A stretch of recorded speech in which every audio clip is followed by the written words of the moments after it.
Right, welcome to the meeting of the Huddersfield Planning Subcommittee. In relation to item 1, membership of the committee, just want to report that Councillor Terry Lyons, who's the chair of the committee, has given his apologies.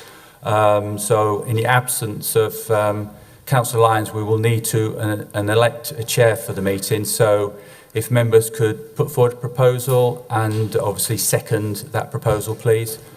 Councillor McGuinn. It's proposal for Councillor Uller.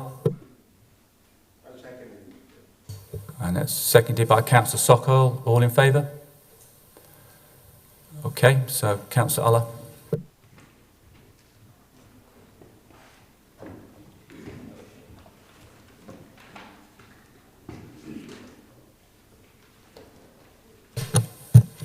Good afternoon, everyone. My name is Councillor Shakeola. I'll be chairing this meeting. Our usual chair, Terry Lyons, is absent today. So we'll start with item number 1, membership of the committee.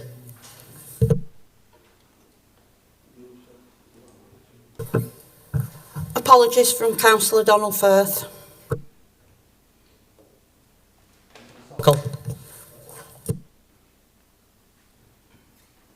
Yeah, Chair. Apology from Councillor Terry Lyons is already mentioned, and apology from Councillor Paul Davies. Yeah, and Councillor Arthur is to fill the vacancy. Yeah, thank you. Okay, item number 2, the minutes of the previous meeting. Can we agree that these are a true record?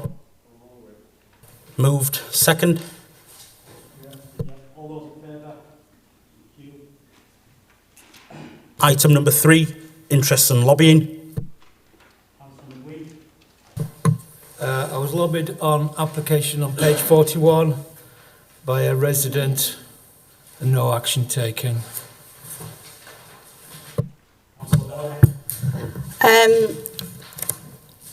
Page 59, the application at Bolstonmore, I've been lobbied by the applicant, brought to committee, but no other action taken. Page 96, Ottewell's Terrace, I will be speaking as a member of the public and also reading statements out from the applicant because they can't be here and won't be taking part in any committee decisions. And page 117, I've been lobbied by objectors, but no action taken. Thank you. Councillor Smith. Yeah, I've received an email regarding application 2019/91083 and no action taken. Thank you. Councillor Marchington. None, Chair. Councillor Akhtar. Councillor Sokol. Yes, Chair, I thought declare my interest. On the first one, number 41, page 41, application number 103, is only I received an email from objector, but I did not have any response on that. Yeah. Other interest is on application number 0199345, page 51. This applicant is very close relative to me, so I'll declare my interest when I will leave the room. Thank you. Councillor Sawa. Yes, Chair. Application 93069. Somebody rang me as a member of committee. I said I don't want to involve in it. Thank you. Councillor Homewood. Yes, just application 91083, page 41. I've been emailed by an objector, no advice given, action taken. Councillor Opal. Same application 91083. I referred it to committee last time and then I've been contacted by the objector and the objectors as well. Objectors and applicants, sorry. So Thank you. I have an interest in application 2019930045. I was approached by the applicant, no advice given, referred to officers. Item number 4, admission of the public. Now we may have to go into a private session on item number 19, but I think we'll discuss that when we get to it, because there could be commercially sensitive information.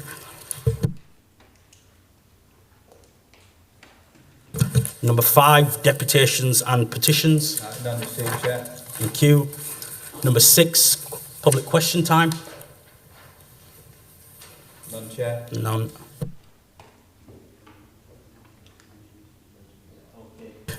Just for the interest of the meeting, all site visits were cancelled today due to the ongoing circumstances. Item number 12, local authority appeals. Thank you, Chair. Neil Bearcroft, Deputy Team Leader.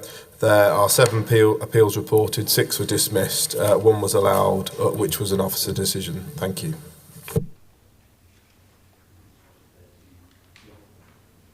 Okay, the first application is 2019911083.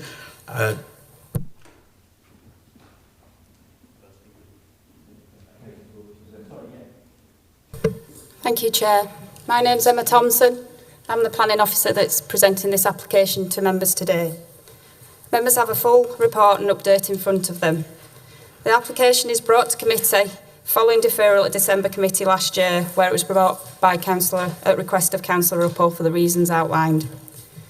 Members visited the site in December last year.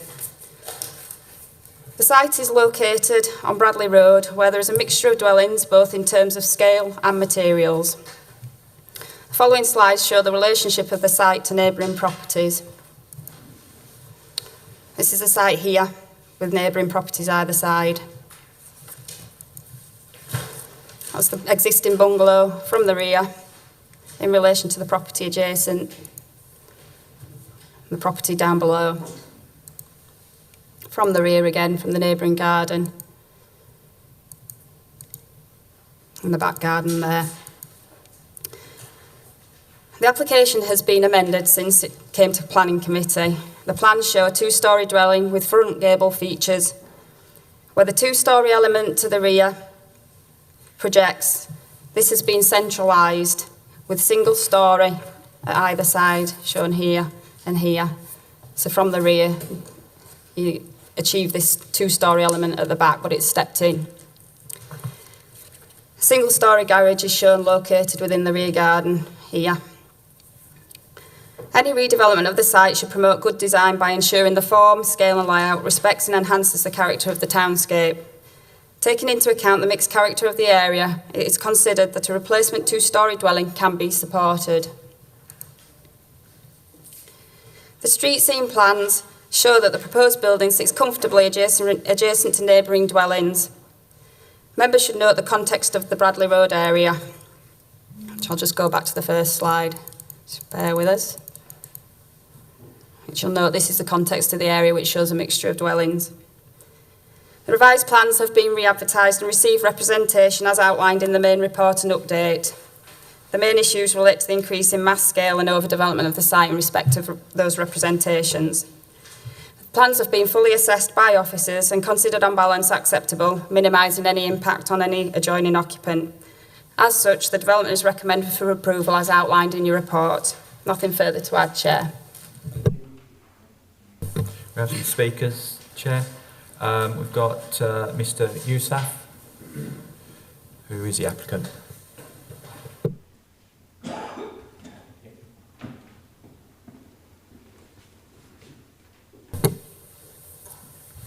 Respected Chair and Councillors, I moved into 345 Bradley Road in 2018 with my wife and 2 children, with the intention of developing this existing bungalow into a 2-storey family home.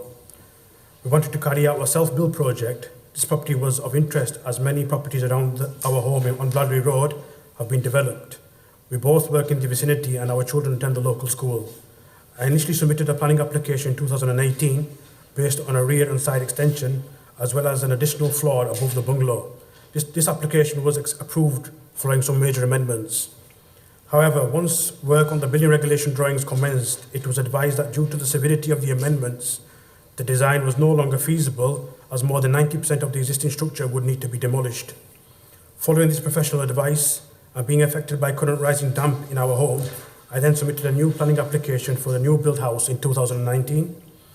It is to be noted that the new scheme, compared with the approved scheme, is lower in height by 3 feet, smaller in mass, shorter in length. The first floor accommodation is built into the roof space, resulting in sloping ceilings in all rooms. I hope, taking this into consideration and the amount of sacrifice we've had to make, that your view would be one of approval. Thank you. Okay, thank you. We have Malcolm Sizer.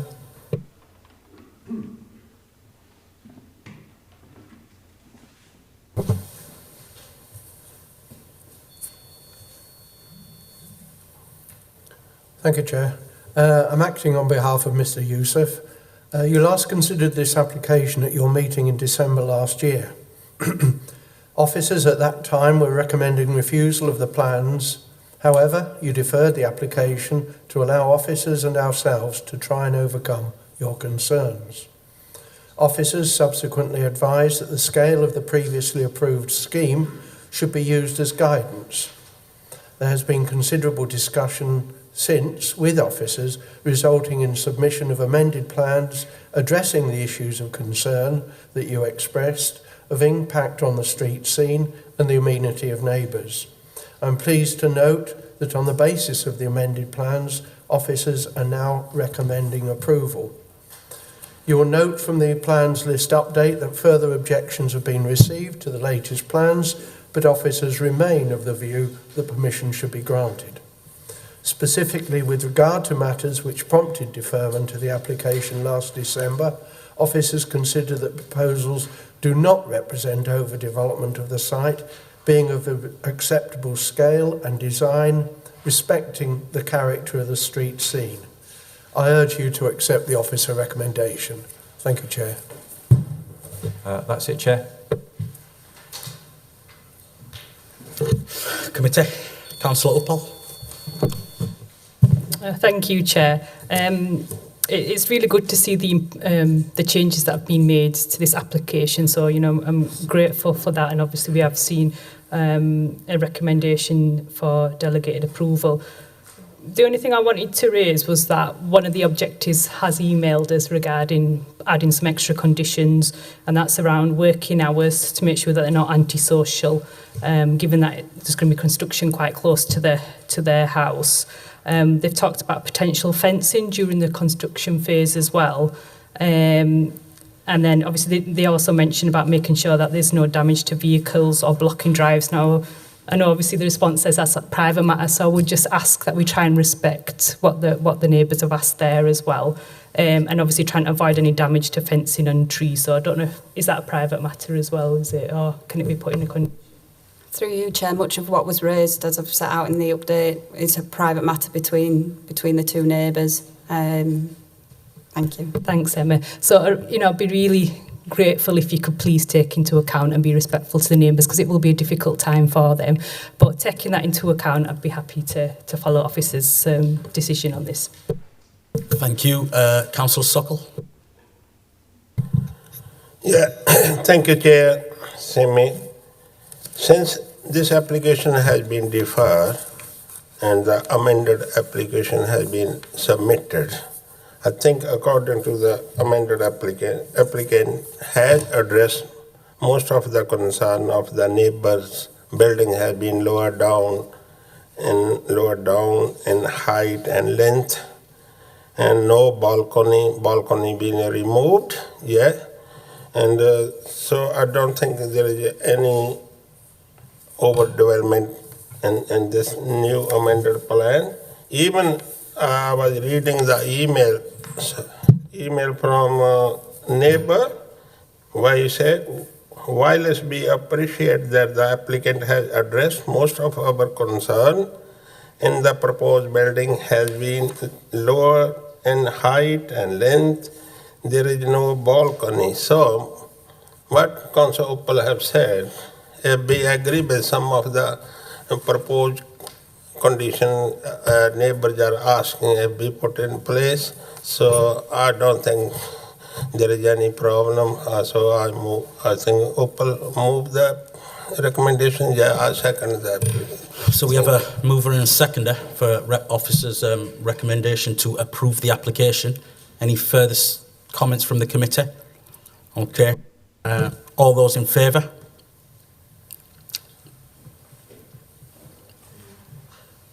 That's 9-4. Against? Abstentions? Did you indicate what I didn't? Yeah, mine's approved. Okay, Sorry. that's fine. So it's unanimous. Yeah, unanimous. That's been approved. Thank you.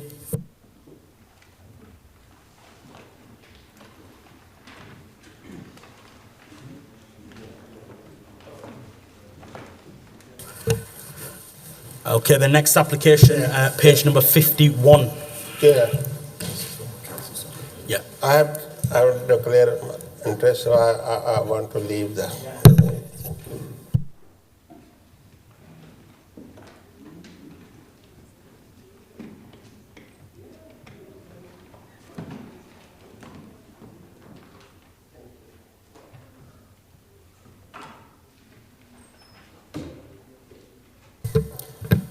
Thank you, Chair. My name is Nicholas Hurst, Planning Officer. This application seeks the erection of a two-storey front extension, first floor rear extension, and exterior alterations.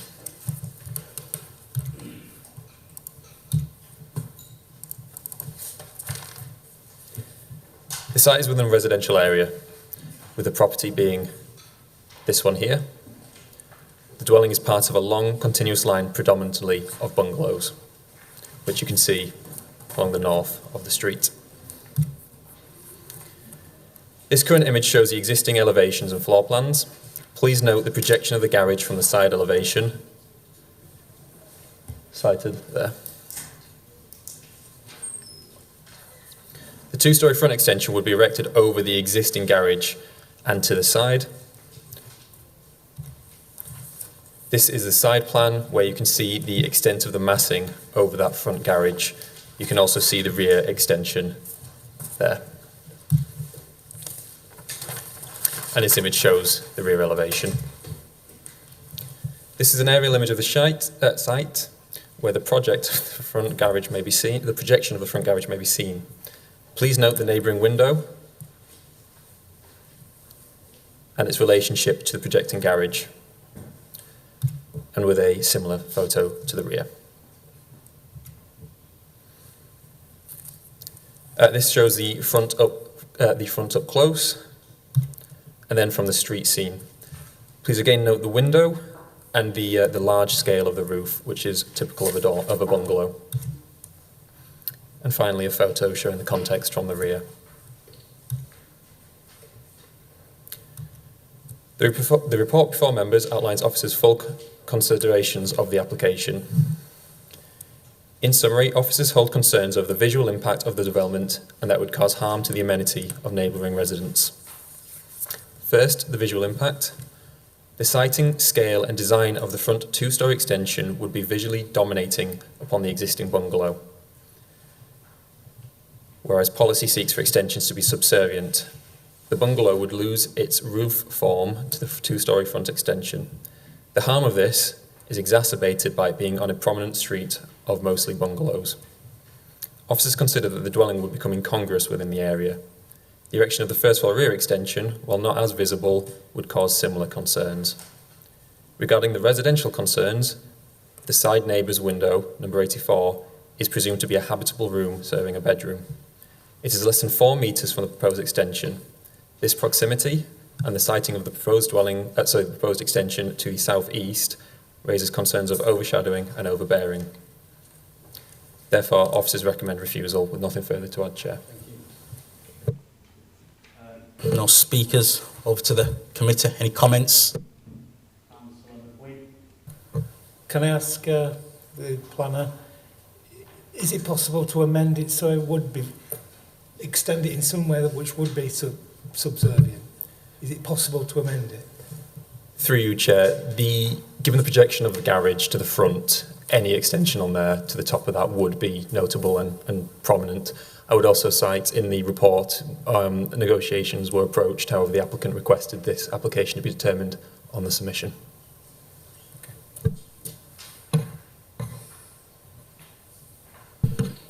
Any further comments? No. I think we'll move to the vote then. All those in favour of... is anyone moving the officer recommendation? Sorry. Refusal? Moved. Second?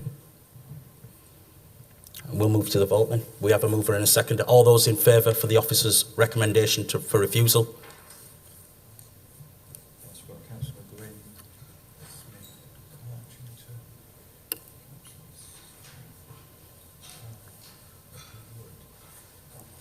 I'm abstaining.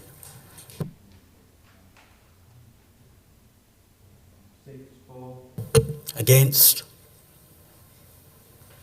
None. Abstentions? Will be the rest. Will be the rest. Thank you. Yeah. It's refused, yeah. Okay, the next application, page number 59.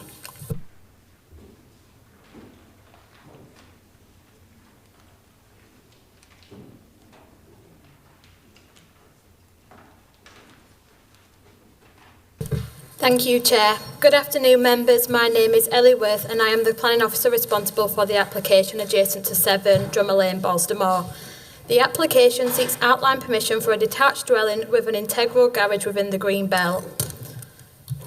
Here is an aerial photo to show the context of the area. As you can see, there are isolated buildings with large areas of green space to help contribute to the character of the area. This is also another aerial photo and the site is here. As you can see, it's an important greenfield site. This is a photo from Drummer Lane. The site relates to a self-contained field which is surrounded by dry stone walls and evergreen hedging. As you can see, the only access to the site is via the gate leading on to Drummer Lane. There are no visible footpaths or built form on the site. This is a photo taken from on site. The hedging forms boundary treatment between the site and the property at number 7. To the north-east is 1 Drummer Lane, a residential property in which is constructed up to the shared boundary and has habitable room windows looking over the site. The application has been brought to committee at the request of Councillor Bellamy, who considers the proposal to be infill. Here is an indicative site plan. However, officers do not consider Balstamore to represent a settlement for the purposes of the Green Belt. A full assessment can be seen in front of members. In summary, whilst Balstamore has some services, they do not provide day-to-day amenities. The character is also characterised by dispersed sporadic development. Furthermore, officers do not consider the site to be continuously built up, nor would it be small in size and scale. This is due to the site being approximately 0.13 hectares, which could accommodate between 4 and 5 houses at the standard density of 35 dwellings per hectare. Therefore, the proposal would not comply with infill policy and would represent inappropriate development in the Green Belt, which should not be approved unless very special circumstances can be put forward. In this instance, none have been provided. Whilst the application is only for outline with the matters of scale, appearance and layout reserved, it has been considered that an acceptable level of amenity could be achieved. There are no further concerns in terms of highway safety and no representations have been received. Nonetheless, officers consider the principle of development to be unacceptable as the proposal would represent inappropriate development within the Green Belt and therefore the application is recommended for refusal. Nothing further to add, Chair. Thank you. Richard. Yep. We have 2 speakers, Chair. The first speaker we have is Dave Hepworth, who's the applicant.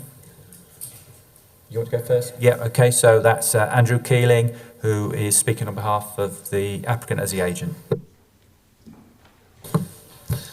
Thank you, Chair. Thank you, members. With regard to this application, I've got to convince you with regard to two issues if you are to approve it. First of all, is it infill? And secondly, is it within a settlement or village? With regards to infill, there's a definition of infill. It's a small gap in an otherwise built-up frontage capable of accommodating one or two dwellings. Your officers say this isn't a small gap and it's capable of taking 5 dwellings. No, it's not. Have a look. You'll see a similar sized dwelling to the one next door, and you'll see that basically you could possibly put a pair of semis on there, but that would not be in keeping, so you would want the one dwelling there. You wouldn't get anything else on there. You couldn't put a road into that land and build 5 dwellings. Impossible, sorry. Is it a built-up frontage? Again, have a look at the plan in front of you. There's a house to one side, there's a house to the other side, there's a house to the rear, there's a house in front of it. It's a built-up frontage. As far as I'm concerned, within the definition of infill, that plot of land is infill. Moving on to a more judgmental matter, if you like, is it a settlement or a village? There is no definition of what is a settlement or village. No definition within policy. Unlike infill, that has a definition, settlement or village doesn't. What you tend to do, and what your planning officers and other planners do, is tend to look at what services are available locally to serve the people of that area, to make it have a community spirit in some way, shape or form, or become a settlement or village. They accept that there are services within Balstamore, and from a day-to-day point of view, if you have children, you can take them to the preschool group at Hoppers from ages 1 to 4. You can then take them on to the school down the road, the junior school. And in terms of day-to-day services, you can go and visit the cafe, the pub, or you can go to Balstamore Farm Shop, which quite literally serves everything within it. All fresh food, all frozen food, cans and everything else. You're like a small supermarket. So I would say that Balstamore, on a day-to-day basis, has all its services. Your officers say it doesn't have a doctor's, a GP surgery, a chemist. I don't use them on a day-to-day basis. I go to the doctors once a year. The chemist delivers to me. So on a day-to-day basis, it has the services for you to be able to subsist on a day-to-day basis.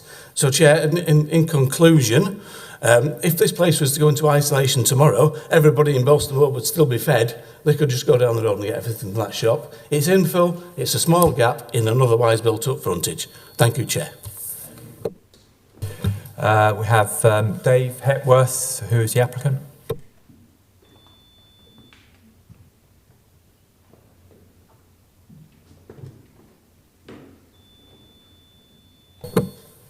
Okay, firstly, thank you very much for this opportunity to make our case. My wife Anna, who's sat up there, who is their application. Anna's family have owned that land for well over 150 years.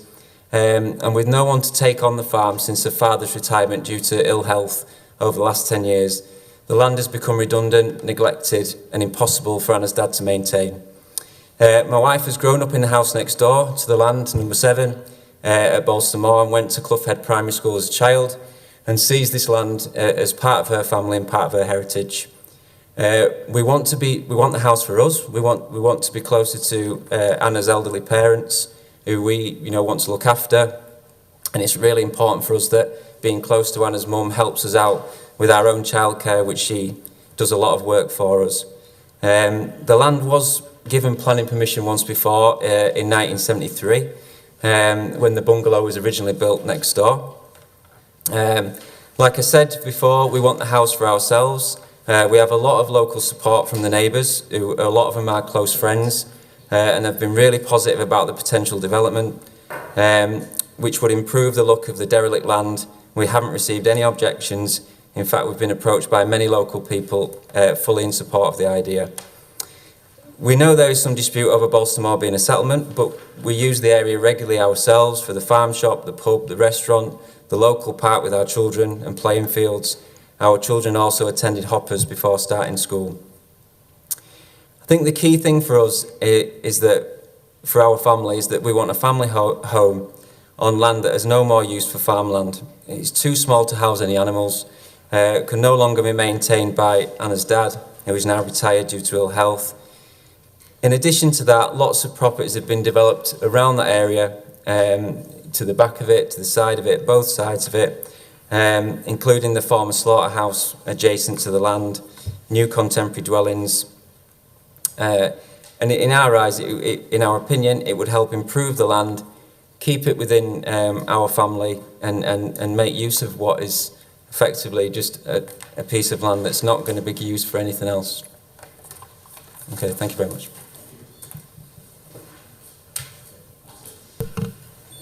Committee. Any comments? Councillor Homewood, then Councillor Bellamy, please. Yeah, so, I mean, when I was looking through this, I did agree with some of the points made just now about the way that we've sort of defined what a village or settlement is, because I kind of tend to agree that some of the things we've listed, such as GPs, pharmacies, hairdressers, I know places with thousands and thousands of people that don't have those services. So I find it a little bit of a stretch to say to be a village, you've got to have those services. It's a bit of a high bar, I think. But what I just wanted to check with the officers was, because I don't know this area that well, was to understand sort of how many people actually live in this area. Because when I looked to kind of understand what is the definition of a village, there was lots of discussion about it's generally quite often looked at in terms of the population size. And there's nothing, I couldn't see anything in the report on that. Are we talking dozens, hundreds, thousands of people that live in this area? I don't know if you can give us a bit of an indication on that. Through you, Chair, I don't know the exact population of Bolster Moor. Have you got an aerial photo? Yeah. Richard, can you put the aerial photo up? So, in terms of the number of people, we don't know how many live there, but in terms of the layout of the properties in Bolster Moor, we feel that they're sporadic, dotted around the roads, and there's not a continuous core. We've listed some elements there, such as the GP, surgery, pharmacy, hairdressers, which are just other facilities that we think you'd maybe get in a particular local centre. Another thing that mentioned is the bus service. Like you've said, there's no definition of what a village is, and it's a judgment call at the end of the day. In paragraph 10.3 of the committee report, it does set out our position in relation to settlements within the green belt which are washed over by the green belt, and it provides some detail on there. So we don't know the numbers, but in summary, officers' views, we don't feel that it's of a sufficient size to account to be a village. Councillor Bellamy, and then Councillor Sokol, and then Councillor Smith. No, he's putting. Thank you, Chair. I actually know Bolster Moor really, really well. I grew up there. Another place I've lived, you see. And it's always been a village. It was a village when I was a child. I went to one of the local schools there. So I don't know whether that answers your question. There is quite a lot of people there. I would certainly see it as a village. As for there not being a doctor's surgery or a pharmacy, neither is Linthwaite. So you're going to tell me Linthwaite's not a village? That's huge. So I'm absolutely don't agree with the fact that it's not a village. Looking at this site, yeah, I would see it as infill. There's houses on every single side of this piece of land. It's not a huge piece of land. I agree you wouldn't get 4 or 5 houses on there. Yeah, you probably would get a couple on, but they'd be tight. I would definitely see it as infill, and I do think that, you know, it's owned by the family that want to build on it. They want to, you know, be near parents. It just makes, I don't know, it just makes sense to me. And I'm not one for building on the greenbelt. I'm not at all, but I just don't see how this could be refused, to be honest. I just see it as infill, and it is a village. And I'm actually quite happy to propose that we accept this application. Thank you. Councillor Sokol. Thank you, Chair. Chair, I know Bolster Moor village for the last 40 years because I used to drive buses on there. Yeah. when passenger get on my bus, they always call it a Bolster Village. Where you going, Bolster Village? Yeah. The describing definition of the village, I don't agree with them. There must be some GP surgery or hairdresser or pharmacy. Yeah. I've seen so many villages. Look at the municipal village. There was a doctor surgery, GP surgery, they closed down, but they still get all other facilities there. So I think we need to think about this one. There are all other things there, the pub, schools, church, everything there, clubs there. So I think it's not right to refuse this application on this, just on this. It's not a village. I know there are some other villages as well. I can't say here now. So I think we need to look into this one definition. It should not be any condition of village or pharmacy or hairdressing. So I second Councillor Dornan. Thank you, Councillor Sokol. Councillor Smith. Accept this application. We're not talking about building a housing estate on Greenbelt here, but it's a single property in what is clearly, to my mind, a village built on family land, so that they can be near the family. The refusal is perplexing me a little bit, so I think I'd be minded to approve an application on this scale.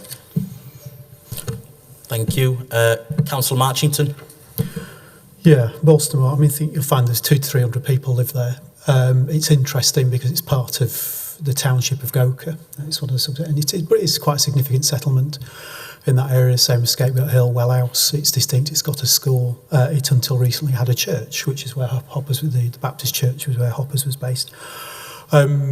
I think it's a balanced decision. I mean, again, it's building in the Greenbelt, not in favour of that. Just thinking of other ones where we've had balanced decisions, where we've given approvals in the Greenbelt and not in the Greenbelt. I'm a bit concerned it's an outline application. There's probably understandable reasons why it's an outline application. So I'd really want to see, if it's a single dwelling, I'd want to see detailed design. I'd want to know what materials were like. I'd want to make sure it was absolutely in keeping. I understand there's quite a substantial, there's a group of 4 dwellings taking place on Slade Road. I think that's the old abattoir, isn't it? Interesting. I would want something that's in keeping for Drummer Lane, because it is, I'm just trying to locate it. There's a terrace higher up, isn't there, and some of those, so I'd want that. So there might be conditions we'd want to put on to make sure it was in keeping, similar to the adjacent properties and stuff like that. I'm fairly confident looking at what we've approved for. If there had been an agricultural building on this site, then we might well have, we'd approve conversion. So I think it's a balanced decision. I've listened to the arguments, the bit that's been made. I think on balance, if we can get a detailed stage, we can get a property that is definitely in keeping for that settlement, then I'd be minded to approve. Councillor McGuinn. Yeah, basically there's 2 issues, isn't there? What is a village? As a former geography teacher, I would say it probably is a village, but it's whether it clashes. The other issue is the green belt. So I'll accept the argument about it might be a village. The other issue is it in the green belt policy? Is there a special reason to build in a green belt? And in general, I've opposed all applications which are in the green belt, which have no special reason to be built. So I have to oppose it, but I understand the arguments.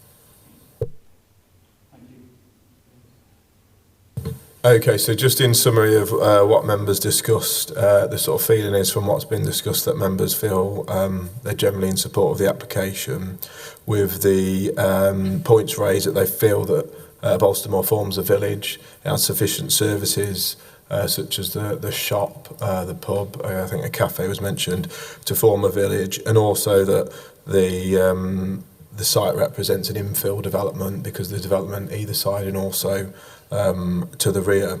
It was also mentioned in terms of conditions that materials would be important, and with these types of applications we usually withdraw permitted development rights and things like that So that's, I feel that's the summary of what's been said.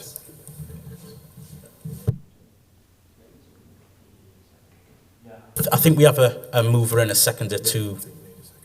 Yeah, No, I think Councillor Bellamy and Councillor Sokol. Okay, all those in favour of approving the application? Keep hands raised, please.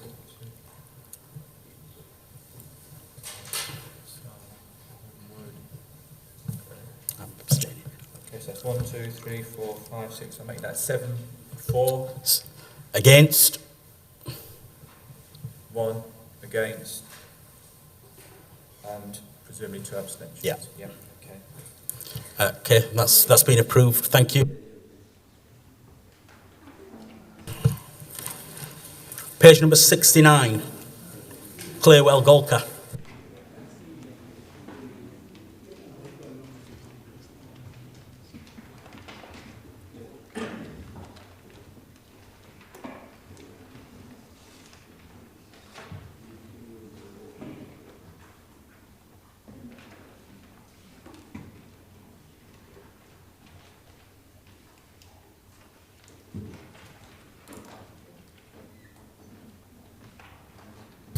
Thank you, Chair. Victor Grayson, Majors and Minerals team. This is an application for full planning permission for a residential development of 13 units.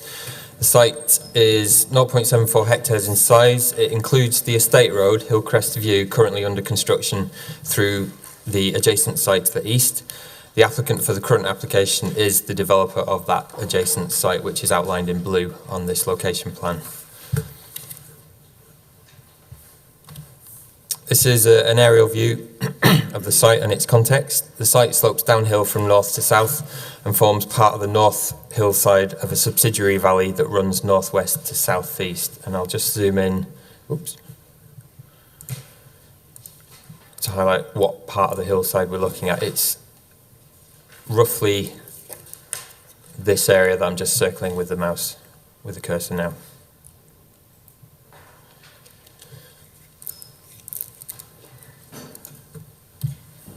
This is another view of the hillside, taken from Copley Bank Road to the south. This photo was taken in November 2018.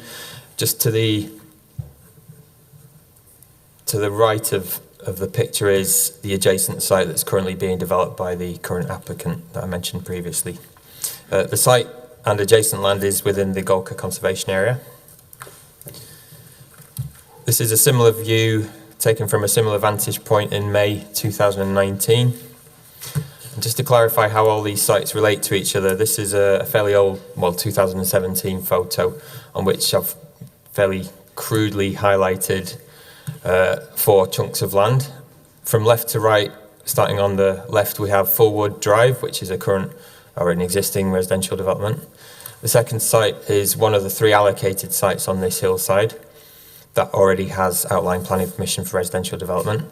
The middle of the 3 allocated sites is what members are considering today, where the current application is proposed.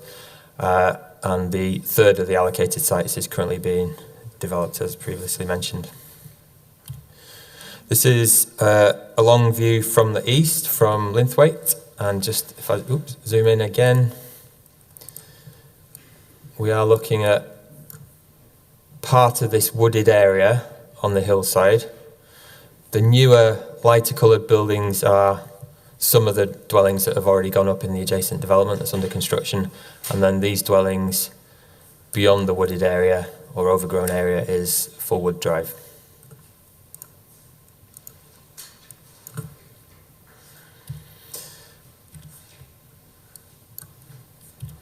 This is the view of the application site from the adjacent site that's being developed from Hillcrest View. Hillcrest View connects to the wider highway network via Cartop Lane, where 30 miles an hour speed restrictions apply. This is a view of the site from a public footpath that runs north-south along the western edge of the site. So this is looking roughly eastwards across the application site. This is another view from that public footpath looking north-eastwards, uphill, and you can see a ruin that stands at the top of the site outside the application site, and members will note the significant slope that exists at this site. This is the public footpath that runs along the edge of the site. And this is a view of part of the north edge of the site where it almost meets the rear gardens of existing properties on Claywell. This is a plan of the Golka Conservation Area, and I'll zoom in just to highlight that members are looking at this site within the conservation area. Just going back to that May 2019 image again, the character appraisal for the Golka Conservation Area refers to the area's topography, tree cover and other important aspects of the conservation area's character. It states Golka is reminiscent of an Italian hill village, as seen in this slide. The orientation of buildings, which are built along the hillside's east-west lanes, are also an important characteristic of the hillside and the conservation area. Listed buildings highlighted in blue on this plan exist at 17 to 25 Claywell, 27 to 29 Claywell, and 4 properties on Brook Lane, all are Grade 2 listed. And these are the 3 allocated sites I mentioned previously. From left to right, the first site is allocated, well, all are allocated for housing. The first has an indicative capacity of 8 units. The middle site that we're looking at today, an indicative capacity of 14.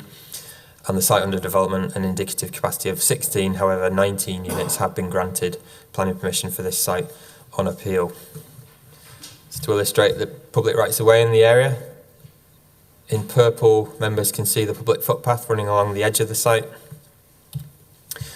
Tree preservation orders protect trees in and around the area. These include a TPO protected wooded area within the application site at its south end, and also a single TPO protected tree in the adjacent site to the east. The conservation area status of the area also affords protection to trees.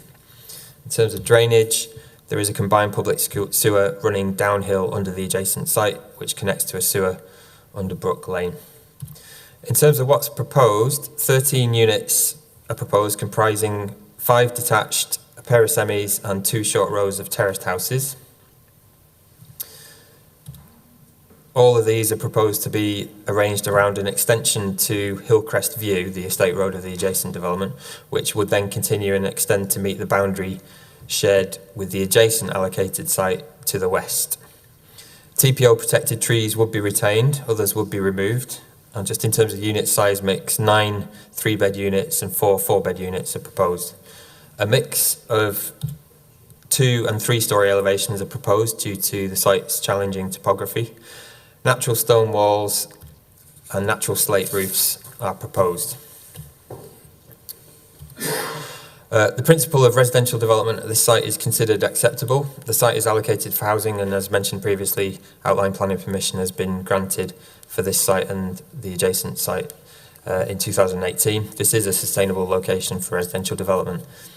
Amendments made during the life of the application, which did not necessitate public reconsultation, ensure that the dwellings, their massing and orientation is now suitably reflective of the predominant patterns of development already found on this hillside. This, together with the acceptable proposed palette of materials, the variety of house types and suitable landscaping, would ensure that the development sits comfortably within its conservation area context, would not unacceptably harm the character and appearance of Golka, and would comply with relevant design and conservation policies. The 13-unit development is required to provide 3 affordable housing units, 2 of which should be affordable or social rent units and 1 intermediate. And this would be secured via a Section 106 agreement if planning permission is granted. A suitable standard of accommodation would be provided. Units would comply with the government's nationally described space standards. All units would have 3 or 4 bedrooms, and while a wider range of unit sizes would be preferable, refusal of permission on these grounds is not recommended. Regarding drainage, the applicant has argued that infiltration and connection to a watercourse is not possible, and therefore proposes to discharge surface water to the existing combined sewer at an attenuated rate of 5 litres per second. This has been accepted by the lead local flood authority and Yorkshire Water. Regarding highways, a low number of additional vehicle movements are predicted by the applicant, approximately 7 two-way trips in the morning peak hour, 8 in the afternoon peak hour. This is not significant in the context of local highway capacity. Regarding cumulative impacts, the relatively new junction of Hillcrest View and Cartop Lane that will carry the traffic of this and the adjacent development can accommodate the total traffic of those 32 dwellings. And this arrangement is preferred to that approved under the previous outline application, where access was proposed via Fullwood Drive and the less than ideal Victoria Lane. Proposed parking is adequate, and details of waste storage and collection will be secured by condition. Impacts on the amenities of neighbouring residential properties are considered acceptable, given distances proposed between dwellings and differences in levels. Of the trees within and adjacent to the site, TPO protected trees and one other tree would be retained. All others are to be felled, which does represent a significant loss. However, these trees are not considered worthy of retention. Most have diameters of less than 75 millimetres, and efficient use of this site would not be possible with their retention in any case. It is recommended that ecological matters be addressed at condition stage as per the appeal inspector's decision relating to the adjacent site. Regarding climate change, the applicant's flood risk assessment accounts for predicted increases in heavy rain events, and it is recommended that sustainable transport measures be secured via a Section 106 agreement. Approval of planning permission subject to that Section 106 agreement and conditions is recommended. Thank you, Chair. Thank you. Any speakers? No speakers. Okay, over to committee for comments. Councillor Marchington. Yeah, thank you. Thank you, Victor, for your presentation and the work you've done on the application. I think that's appreciated. I was driving home from Linthwaite the other day and just looking back at Goker and just realising how fortunate I am to live there. It's just a beautiful village, and this is one of the iconic views. And I think you've addressed quite a lot of the issues that concerns that have been raised before on the development of this site. And in my view, it's unfortunate that, I think we've lost the in principle on it, and we're doing the best that we can. The stuff about the tree, if you look at the tree cover is quite substantial, and I would hope that we will check whether some of the other trees on the site are TPO'd. That's probably taken into account because the density on this has dropped, I think, from 23 to 13, is that, which is right. I think the major concerns that residents have about this that I think still need looking at in detail is about the flood risk. I'm really pleased to see in the conditions that we've got temporary drainage. Shuttle Cottage, which is the single dwelling to the south of the red area on the map, has been subject to flooding in the past. I think that was to do with highways and surface water, which has now been rectified by the Highways Authority, but you just get a feeling it's a significantly sloping site. We are getting issues elsewhere in the village to the north of the site with there seems to be some sort of impact on the drainage. So if we can make sure the scheme of temporary drainage during development is as good as it can be, and that there's a mechanism for checking that and making sure. I mean, hopefully we don't have the same amount of rain we had last month, but it is a concern for local residents. I still have concerns about the access onto Cartop Lane. It's a narrow road. The other dwellings in the area, many of which do not have off-road parking, have to park on Cartop Lane. It's not ideal. I'm not sure there's much we can do about that now, but even small numbers of vehicle movements in and off the site can create potential problems. I think probably as ward councillors we need to look at actually vehicle movements in that area. We've had some requests from residents and to work with highways to just make sure that vehicle movements in and through that particular area are as safe as possible. So I think I appreciate the work you've done, understand what's going on. It is, and I think it was Councillor Walker who, when the development for the other site, just said it is significantly affecting one of the iconic views of Goker Village, and I obviously have concerns about that. But thank you. Councillor Homewood. Yeah, can I just ask in terms of, so obviously there's a bit in this report where it talks about biodiversity, and it says our biodiversity officer says a certain report needs completing, and then later on we say, oh, we don't need that because there's one previously and so on. One thing I just wanted to check is that we're referring to things like ecological reports that are going back a few years. you know, it sounds to me like that site is developing relatively quickly in terms of the ecology on the site, that it's obviously not been used for some time.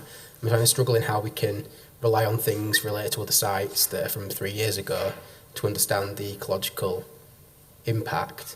I don't know all the details about the other applications and previous appeals and so on, but I am a bit concerned as well about the conservation area, because when you showed that photo of the new houses that being put up, it didn't look to me like it much was in keeping of what the rest of the area was like. I don't know if that's just because they're new build properties and over time they'll sort of start to kind of move into the thing, but you know, when those trees have grown over a period of time, does that not then become part of the conservation area? Because I know we've been in the past, we've had applications where there was one particular site where it had been allocated for housing for a long period of time, and that was overturned because of the amount of change that had happened on that site. I'm not saying that's necessarily happened here, because I get what you're saying about the trees being quite underdeveloped, but it still looks quite big from there. So it does just a little bit concerning for me. So anything on the ecological stuff would be helpful. Through you, Chair. Yes, so the applicant did submit a preliminary ecological appraisal, which is the starting point for an ecological assessment of the impact of a development. But it's usually, for a major development, not what we'd normally base the council's final decision on. We usually then, well, depending on the outcomes of the findings of the PEA, we normally then ask for an ecological impact assessment, and that is what the council's ecologist asked for. But in this case, we do have to have regard to what the appeal inspector said in relation to the site next door. For a very similar site it's on the same hillside, it has the same ecological designations and constraints. That appeal inspector, based on a similar level of information submitted by the same applicant in relation to that site, said, subject to a suitably worded condition, I conclude that the proposal would have an acceptable effect on local ecology and biodiversity.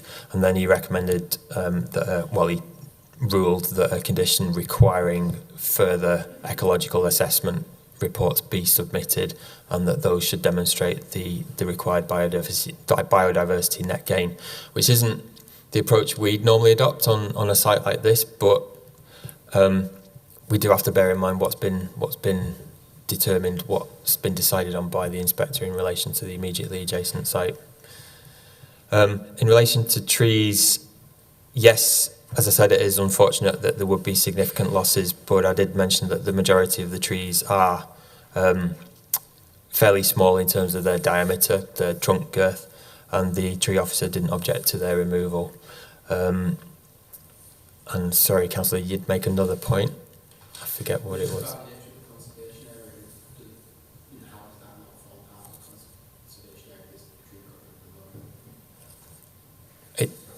I'm not sure if I've understood, sorry, through you, Chair, but I was just saying, because you talked about the fact that it's a conservation area, and one of the important things is the tree cover and housing, sort of how it follows, and I just wondered, because those trees had obviously grown over time, do those trees not become important to the conservation area? So do we not need to, when that was delegated for housing, from what I could understand here, there wasn't any trees on it, was there? Because it was farmland or something. It was provisional open land in the UDP, so it was only allocated for housing development last year under the local plan, when the trees wouldn't have been significantly smaller than they are now, obviously. Yes, the trees on the site do contribute to the character of the conservation area. The character appraisal was written some time ago when the trees would have been smaller. I think it is important to note that the most important trees on this site would be retained, the TPO'd wooded area at the bottom of the site, and then the adjacent, I think it's an oak tree on the site next door, would be retained as part of this development, and would have to be protected during construction works. There is a chunk of that hillside currently covered in trees that would in the future, if permission is granted, have houses on it instead of trees.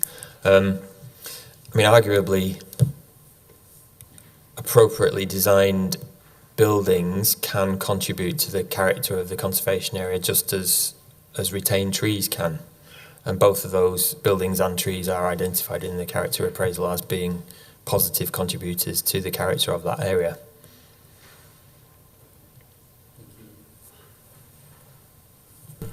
Any further comments?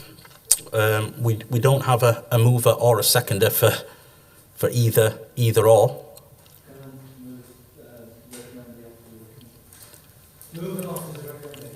Councillor McGuinn move. Councillor Sokol has seconded. And that's for the officer's recommendation. All those in favour?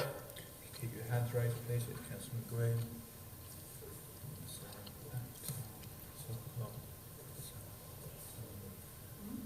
So that's 1, 2, 3, 4, 5, 6, 4.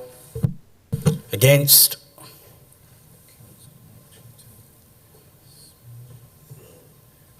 Two against. Any abstentions? Yeah, Donna's absent. Next application, page number 95. Mesh fencing to form a cat cage.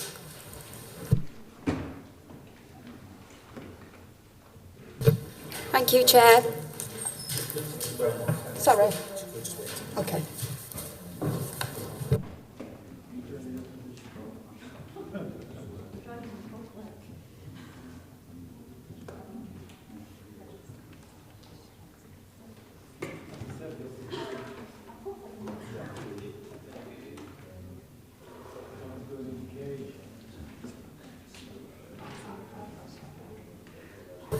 Thank you, Chair. Members have a full report and update in front of them. The application seeks permission for the reinstating of garden wall and erection of mesh fence to form a cat containment area. The application is brought to committee for the reason outlined in the report.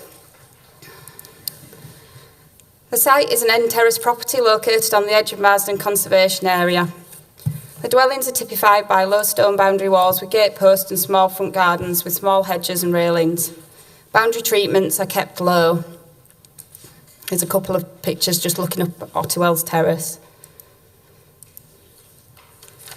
The enclosure proposed would encompass the front garden area projecting forward of the front elevation. The mesh fence proposed would be supported by 6 cranked posts, which are black powder coated, at maximum height of 2 metres. I'll just show some samples of the materials that are proposed. So this is the mesh fencing that would then be attached to poles constructed of materials, so they'd be attached to that.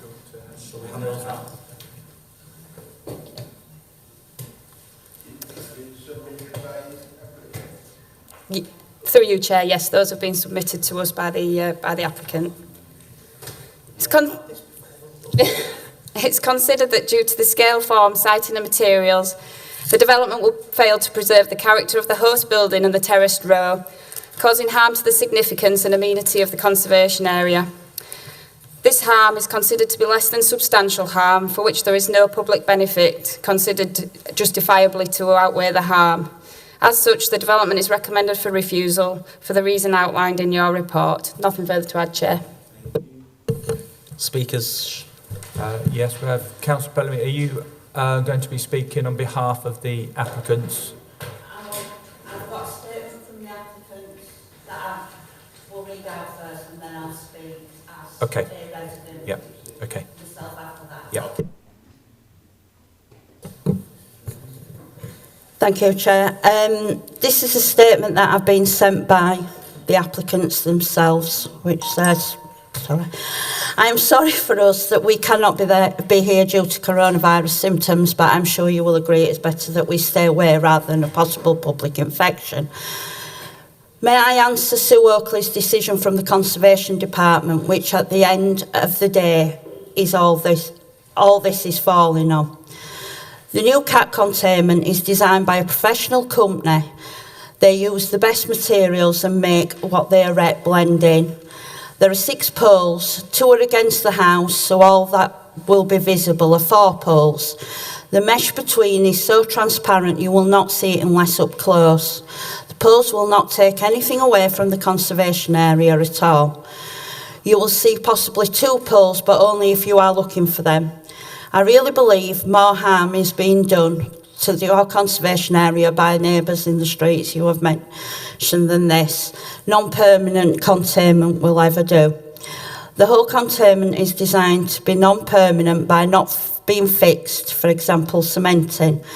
Our house is at the top and away from anybody that should not be here. All neighbours I have spoke to love this idea, hence why we had no negative comments. I really do not understand why this hurts the heritage asset or the conservation area at all. It is basically see-through and from a distance invisible. Also, from the conservation heritage asset perspective, can I please put it to you that Kirklees are not doing what they agreed to in their appraisal? No traffic calming measures, also no checking to see what has sprung up. As I see a lot of non-compliant builds in the streets, so as mentioned, at the end of the day, all I'm asking for is a safe place for my pets, which are family. I found a system that will work with conservation laws and is by design non-permanent. Thank you. So, right, thank you, Chair. As a resident in Marsden, I've seen this and I've seen it up close, what is there now and what they propose to do. To be honest, I don't think the mesh is as bad as what was there before. The applicants realised that they made mistakes in the beginning. They weren't aware it was a conservation area. They did actually ring planning in the very beginning before they built what they've put there, and was told they didn't need planning, but then obviously there was some sort of muddle up. So they have been back, they've negotiated, I think they've met with planning officers several times, negotiated. They have submitted the materials that they now plan to use.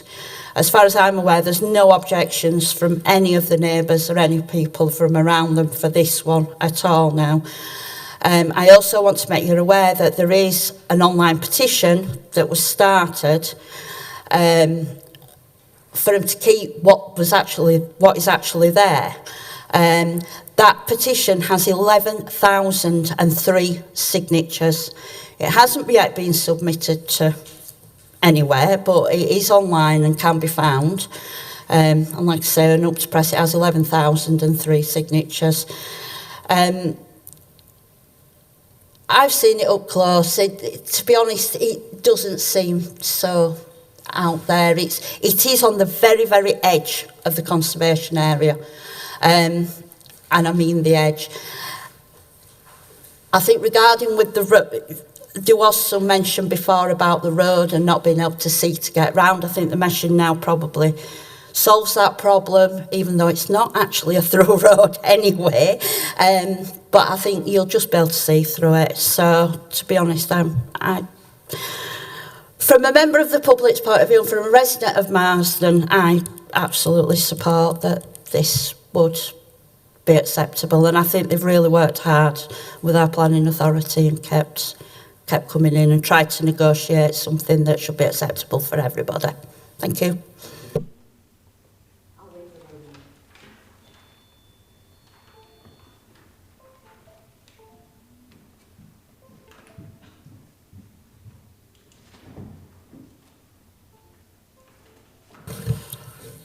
Any comments? Councillor Uppel, Councillor Smith, Councillor Sokol.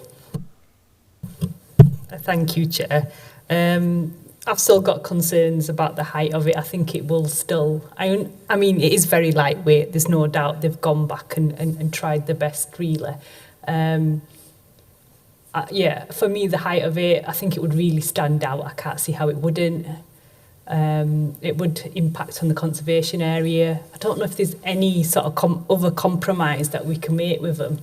Because I do understand they want to keep the pets safe at the end of the day, you know, and if they've got a lot of cats and kittens, they are going to be concerned about them getting out and the rest of it. But I don't know at this stage what would be acceptable in that area, so I don't know if you can shed any further light on that.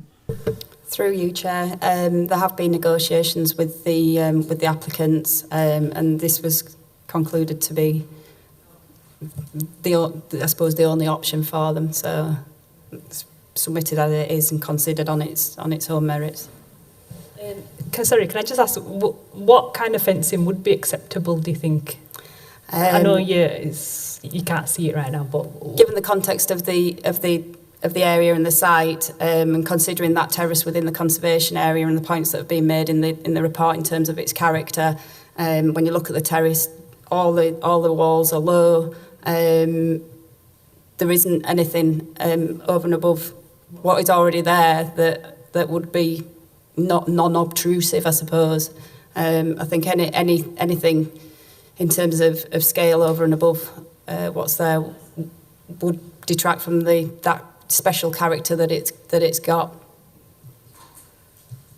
On that, I would probably still have to refuse, unfortunately. I'm happy to move that. Thank you. I would like to find some sort of compromise, though, and hopefully they can look at it again. Councillor Smith. Yeah, I remember the site visit to see the original structure, which was a bit of a monstrosity. It's clear that they've worked really hard to try and find a solution. I noticed there's been no responses from the neighbours, is that correct? No objections from the neighbours? Through you, Chair, that's correct. There's been no objections. Yeah, the materials that they've chosen, are probably about the best they can do. I know that the structure is fundamentally temporary; it can be removed easily. I'm more sympathetic towards this, and I'm leaning, minded to approve this. Councillor Sokol. Yes, Chair. This applicant came last time. I voted against that as well. I still could not understand why the applicant want to keep so many cats in the residential area. I know there are some dog kennels and other things which are located somewhere in the countryside, not in the residential area. So I don't know, the officer can explain it why so many cats in there, why they don't care. Well, Chair, honestly, I know what Donna say, but I still, I think it's very hard to overrule the officer decision. Yeah, officer must have a reason to refuse this application. Councillor Homewood and then Councillor McGuinn. Yeah, I mean, I do have sympathy for them, but my thought on it was that, as it was before, it was bad, and I think you don't really appreciate the streets in the conservation area unless you're actually there and see it. And my concern is, I know what we're saying about this, but what if you allow something like that, why can then a next neighbour not put a fence up that's that same height, or some other covering that's at that same height? And I think you're kind of setting a precedent for what's allowed in this space.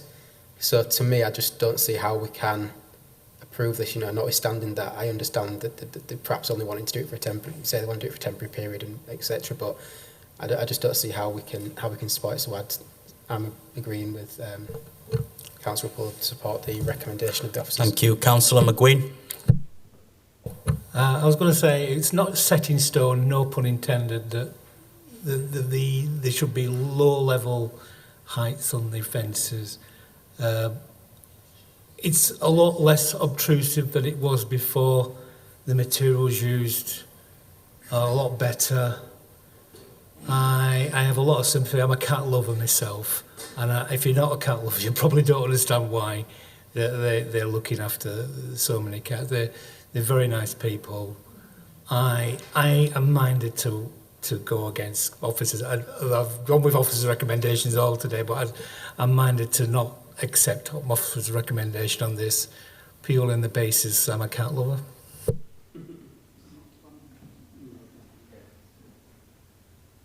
I think, if I've got this right, we have a mover and seconder for the officer's recommendation to refuse.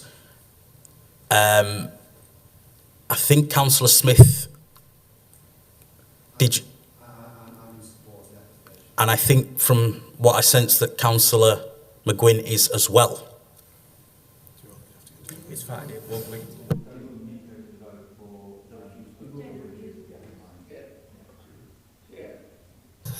Can I ask him, because there are still some issues going on. Some members think it's a bit too big, the fence around there. Is there any chance to defer this application again and come back with the compromise small area to keeping this one?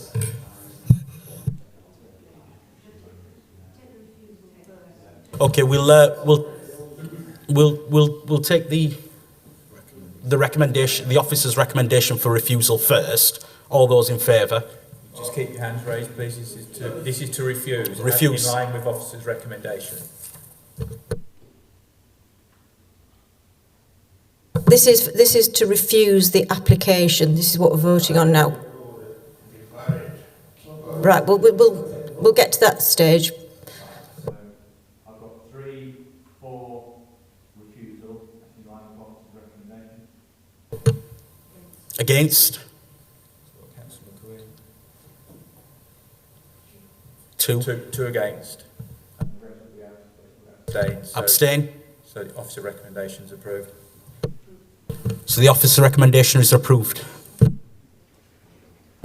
The application is refused via that.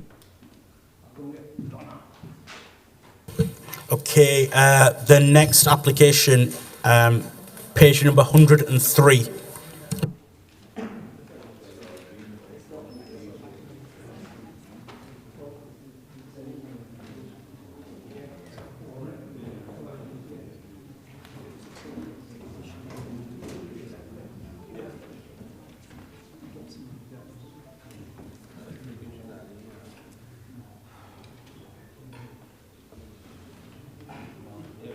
Thank you. Thank you, Chair. This application is brought to committee at the request of Councillor Cowshick for the reasons outlined in the report. The application relates to the change of use of land and buildings from A1 Garden Centre to hand car wash, including partial resurfacing of hard standing areas, formation of parking bays and the erection of a 1.8 metre high acoustic fence. The site is within the green belt. In the absence of a site visit this morning, I'll run through a series of photographs as part of my presentation as follows. The site is located alongside Meltham Road, bound by the highway along its frontage with residential properties opposite. There are buildings located at either end of the site. To the rear of the site is mature woodland in addition to Beaumont Park.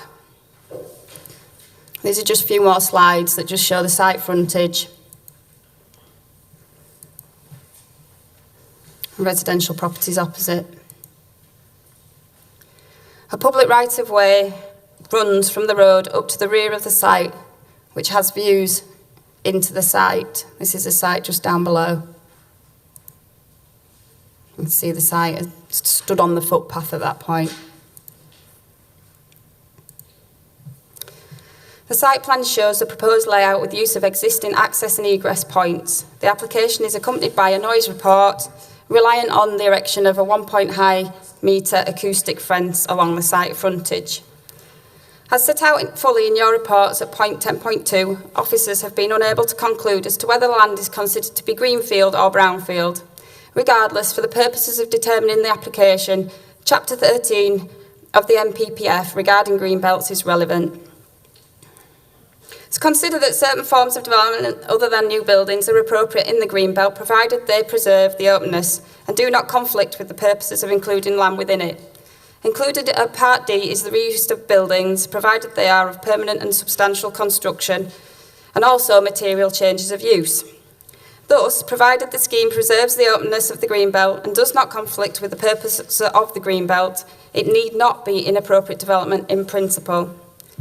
The existing areas of hard standing are to be retained and the buildings reused, thereby preserving openness. However, the ensuing parking and processing of cars through the site would not. The erection of a close bordered fence with brickwork plinth and pillars, which is essential for mitigating noise, would replace the existing wire fence to the site frontage. This would be approximately 36 metres in length, forming a significant intrusion into the streetscape. The use would require signage and would also be harmful, albeit this would potentially be subject to an advert consent. The development is not considered to preserve the openness of the green belt and will constitute inappropriate development when considered against the MPPF. The scheme would introduce urban characteristics into the landscape, including the fence. The activity cannot be accommodated without detriment as required by LP60, as the operations would have a greater impact on the green belt when taking into account vehicle movements and associated equipment required. The proposed use of the site would result in harm to the openness and character of the green belt for the reasons set out in the report. Further to your reports and updates, the Council received correspondence from the agent yesterday on behalf of the applicant, who is concerned by the fact that an additional reason for refusal has been added to the assessment that was not present in the refusal of the former application. They've referred us to case law, including a High Court judgment dating back to 2015. Officers note the comments and have had regard to the High Court judgment referred to. The previous application was submitted with limited details and no supporting documentation. In determining that application, the delegated report makes clear that no details regarding the pressure washers or noise assessment or other machinery associated with the use was submitted, and further details were sought from the applicant at that time. The details were subsequently provided in a simple written form, and it was considered by the Council to fail to comprehensively assess the impact of the development on nearby occupants or those accessing the footway or the footpath close to the site, or for the local planning authority to consider whether it be possible to effectively enforce any mitigation proposed. In the current case, the application provides a comprehensive noise assessment, a planning statement and a detailed site plan. In our view, this level of information differentiates it from the previous submission, and it is the judgment of officers that the third reason for refusal can be justified on planning grounds as set out in the report. With regards to highways, specifically, I'll refer you to the highway engineer. Thank you. Through you, Chair. Ryan Kinder, Highway Development Management. To summarise the highway section of the report. Given the site is to have one access for entry into the site and a separate exit, the potential for internal turning conflict has been removed. Sight lines from the site exit onto Meltham Road are considered acceptable. In addition, there is parking lay-by to the site frontage for circa 6 vehicles, so should queuing become an issue. Given the site is to open after 9 a.m, the issue raised regarding queuing should not be considered a problem, as traffic has generally died down with free-flowing vehicles in the vicinity of the application site. This has been confirmed by on-site observations by the Highways Development Management during the morning and evening peak periods. Therefore, there are no grounds for Highways refusal. Thank you, Chair. Just to conclude, the development is considered not to preserve the openness of the green belt and would constitute inappropriate development. The scheme would introduce urban characteristics into the landscape. Associated activity cannot be accommodated without detriment to amenity. As such, the application is recommended for refusal for the reasons set out in your reports. Nothing further to add, Chair. Thank you. Thank you. Any speakers? We have one speaker, that's Nick Willock, who's speaking on behalf of the applicant.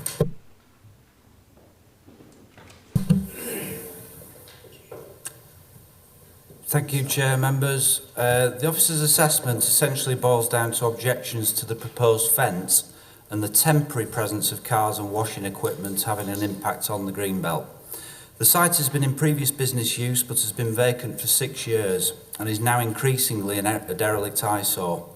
If you just look at the planning history for the site, housing, industry and even polytunnels for the former garden centre have been refused due to greenbelt policy, to the point where one could reasonably ask, what can the site be used for? Bringing the two buildings and wider site back into beneficial use would improve the visual amenity of this derelict site, which would accord with greenbelt policy at paragraph 134 of the MPPF. I quote, "It would assist in urban regeneration by encouraging the recycling of derelict and other urban land." In terms of greenbelt openness, case law has established that the existing impact on openness has to be considered. In this case, the buildings are already there, as well as the extensive concrete hardstanding. Please ask yourselves, is the presence of cars being washed next to a busy main road really going to harm the greenbelt? Officers have confirmed that material changes of use of land and buildings are permitted by greenbelt policy in principle, which is what this proposal represents.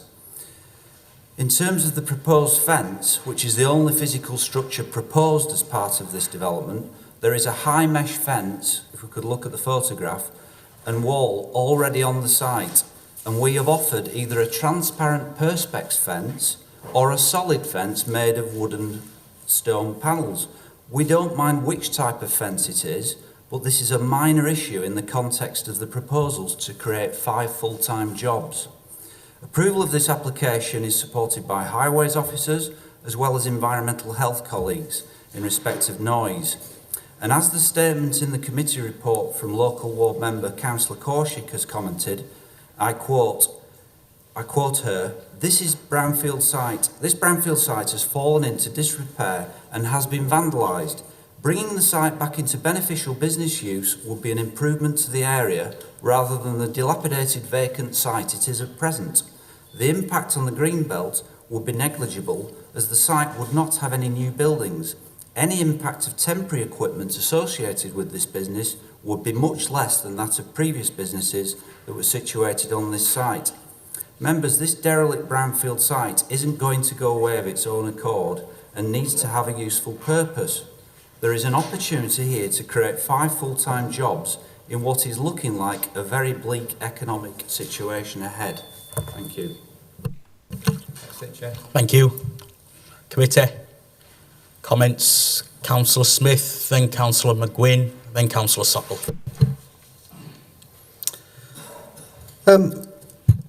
Yeah, it seems to me like a wholly inappropriate use of that particular site in a greenbelt area, given the traffic, the noise and the other things that have been said. It may well be a derelict eyesore, but I would suggest that a better use of this site would be to return it to nature, green it up, plant a few trees, and that would provide benefit to the site and the area, rather than a noisy and unattractive and inappropriate car wash. Thank you. Councillor McGuinn. I'd like to agree with Councillor Smith. It's what's been suggested won't enhance the green belt.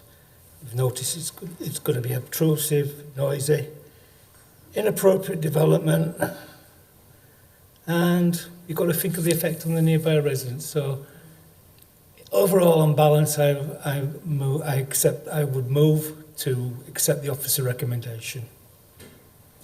Thank you. Seconded by Councillor Smith.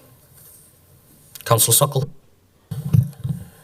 Yeah, I actually agree with them. Move in second, yeah. I think it's not a right location for the car wash.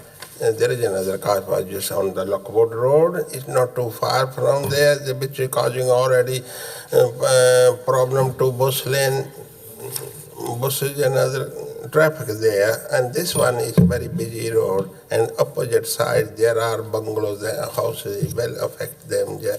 So I think I should accept the officer recommendation to refuse. Any further questions, comments? We have a mover and a seconder for officer's recommendation to refuse, so we will move to the vote. All those in favour? That's unanimous, Chair.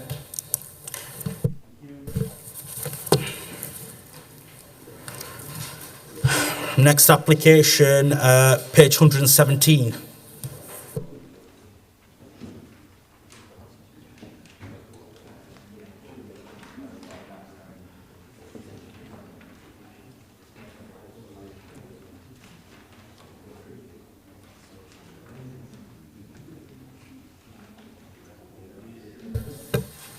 Thank you, Chair.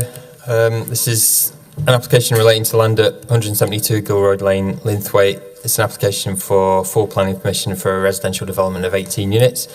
Members will recall this application was previously considered at the subcommittee meeting of 30th of January, where members deferred their decision to, well, for 3 reasons. One, to allow for different affordable housing options to be considered. Secondly, to allow an assessment of the suitability of the Gilroyd Lane access point, bearing in mind the potential for future development elsewhere in the site allocation. And thirdly, to allow an investigation into the implications of the development for on-site drainage. Members, I'll try and keep this presentation brief because most of you have seen all this before, but some of you haven't, so I will have to go over the key points. And I do have some drawings and images that weren't shown previously. The site is 0.77 hectares in size. This is an aerial view of the site. It was previously in agricultural use, and in planning terms, it's a previously undeveloped greenfield site. This is a view from Sunnybank Road, and if I zoom in, we're looking at, sorry, bear with me. We're looking at this area of land on the hillside off Gilroyd Lane. The site is within the Linthwaite Conservation Area, and within the Linthwaite Conservation Area character appraisal, the site is annotated as Site B here on this image, this extract from the character appraisal, and the land is annotated as land that traditionally would have enhanced the setting of the formal house, which is Rock House to the north. The site is allocated for residential development in a local plan. The current application site comprises the north third, approximately, of the largest site allocation HS126. The indicative site capacity for the whole site allocation is 65 dwellings.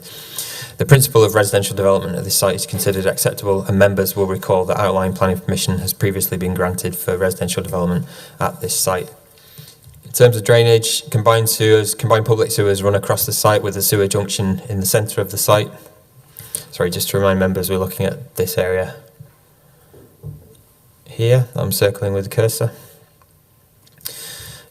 In terms of public rights of way, no public footpaths across the site. However, there is a public footpath running along the north edge of the site. This is that public footpath looking downhill, looking uphill. And this is a view from the adjacent cul-de-sac hillside view where it meets the public footpath. This is the street frontage of the site between 168 and 170 Gilroyd Lane, behind which the site slopes downhill towards the west. Again, this is the site entrance in context. Gilroyd Lane on the application site side of the street. And Gilroyd Lane is a fairly busy road. Members might recall that this is a photograph that a resident asked us to show to you, illustrating congestion on Gilroyd Lane. Gilroyd Lane is fairly busy, especially at the start and end of the school day. 30 miles an hour speed restrictions apply. This is a view across roughly the centre of the site. Note that no TPO protected trees exist on the site. However, there are TPO protected trees just outside the site to the northwest. And this is a view from the adjacent dwelling to the east. And this is a view of the southern edge of the site allocation, not of the application site, but this just does illustrate to members that beyond the application site to the south is greenbelt land that hasn't been developed.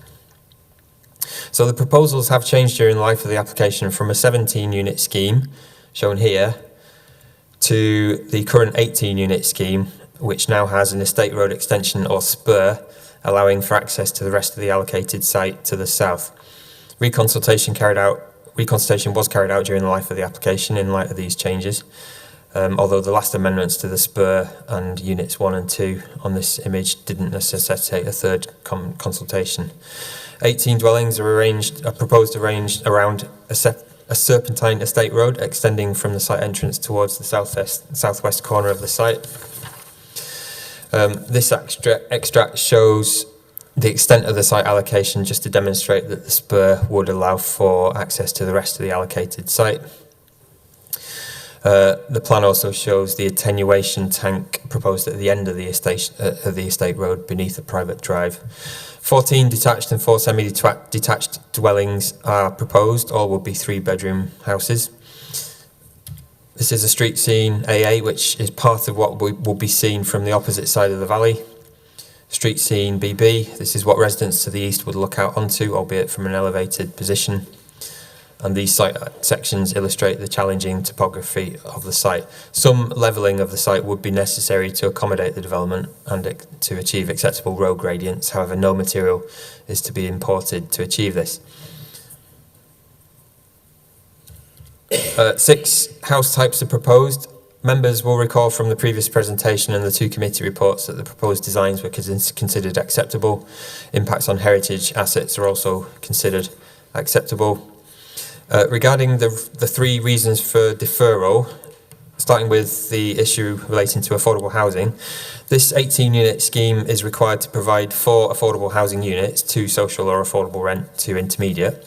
The applicant has looked again at the scheme's financial viability and has set out 2 options. There was a set out in the accompanying confidential paper, one of which is to provide 4 discount market sale units on the site as opposed to the 3 previously offered. For those, freeholds would be sold at 80% of market value. The second option proposed by the applicant is a financial contribution equivalent to the value of a single social rent unit that would go towards off-site provision. It's recommended that option 1 be accepted. This meets the headline policy requirement of 4 affordable housing units, although the tenure mix is not policy compliant. There was some discussion at the previous subcommittee meeting regarding the provision of social rent housing on site. However, the applicant has advised that a registered social landlord is unlikely to take on a single social rent unit at this site, hence the 2 options that were put forward by the applicant recently. The second reason for a deferral related to the suitability of the access point on Gilroyd Lane. This has been considered further.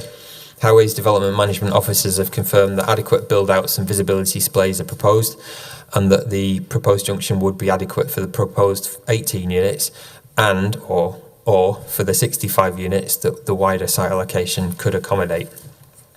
Regarding off-site drainage, paragraph 10.77 of the committee report notes that surface water currently leaves the site via infiltration and possibly via overland flows at times when the land is saturated, whereas following completion of the proposed development, surface water would be collected, attenuated and directed to the combined sewers such that there is likely to be a reduction in surface water reaching surrounding land from the application site.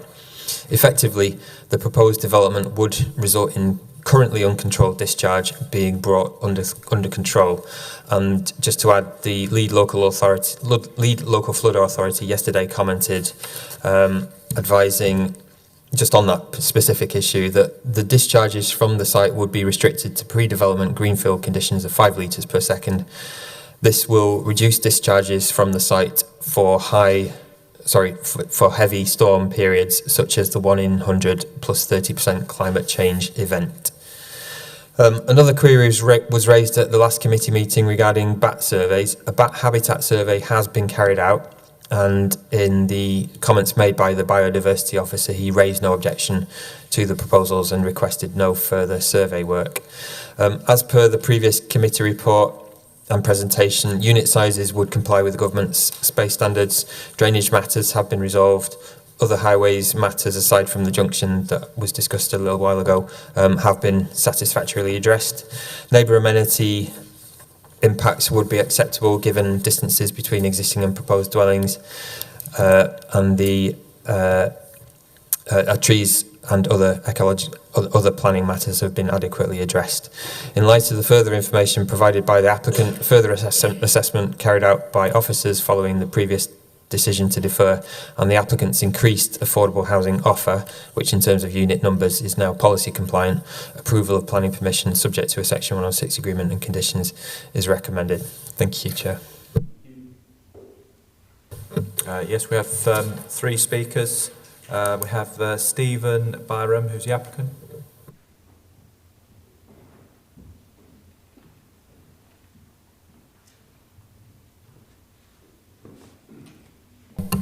Thank you, Chair.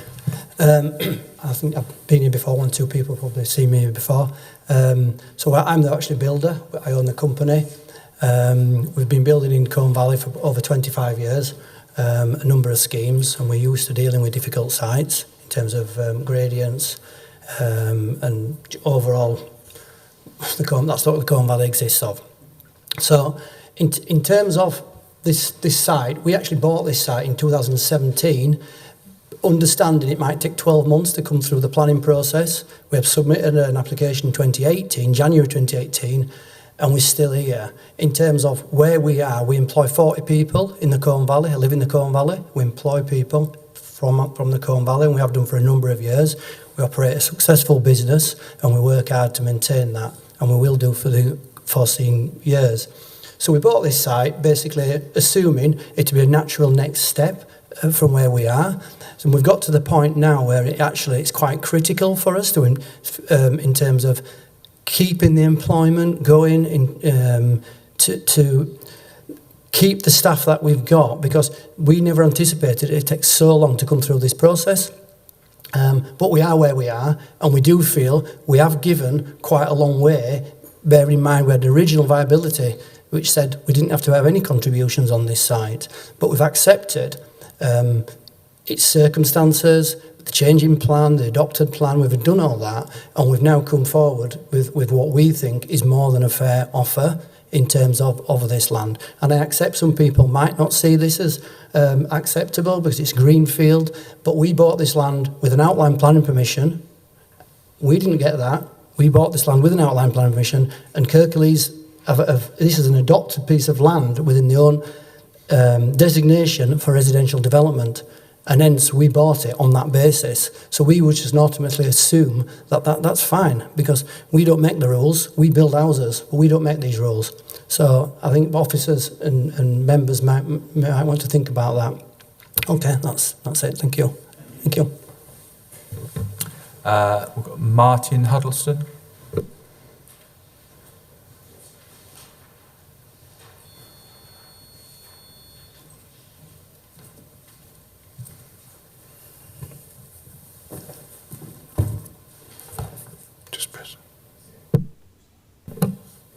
Good afternoon, everybody. My name's Martin Huddleston. I work for a practice, Haig Huddleston Associates. We're consulting civil structural engineers. We've been working on behalf of the client in this site in relation to resolving the engineering and drainage matters. And for this matter, I wish to speak. The site slopes very steeply from east to west. At some gradients, it's 1 in 6. There's been some preliminary investigation done on site that has indicated that soakways will not be acceptable, and this is also due to the gradient of the site as well, and the possibility of water re-emergence in the future. Therefore, we've approached Yorkshire Water and agreed a minimal greenfield discharge of 5 litres per second into their combined 300 mil diameter sewer which crosses the site. This has been approved by Yorkshire Water and also agreed with the lead local flood authority. To that effect, the site has been designed with surface water attenuation with a 1 in 30 year, with a 1 to the 100 year, in addition to 30% climate change, and this will be stored under the private drive. Additional gullies have been included on site to prevent, due to the gradient, to prevent any runoff or any accumulation of surface water. And everything is designed in an acceptable way, and it's had a detailed design done for the planning stage, which we think is appropriate and suitable to be taken forward. We've answered the questions from Yorkshire Water and from the lead local flood authority, and they're all in agreement with the drainage proposals put forward. In addition to the above, we're also concerned about the drainage during construction. We will provide temporary runoff measures, bunds, swales, to prevent any possibility of overland flows troubling the neighbours to the west during construction. These will be done. Many thanks. Thanks for your time.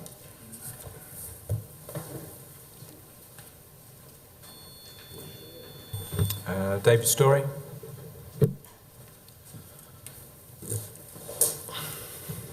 Thank you, Chair. Members, my name is David Story. I'm a Chartered Town Planner speaking on behalf of the applicants. I've been involved in this application prior to submission in January 2018 and throughout the process. In terms of the context, as you're probably aware, you have planning law requires you to determine planning applications in accordance with your development plan unless material considerations indicate otherwise. In your plan, this is allocated for housing. This is what you're saying to house builders. This is where we want you to build houses within Kirklees. Here, it's a difficult site, and I'm not sure it would be attractive to your major house builders for many reasons. But you have a local house builder who's conversant with the area and with the issues, and has worked closely with the council in terms of working out a scheme for this site that complies with all your standards and policies.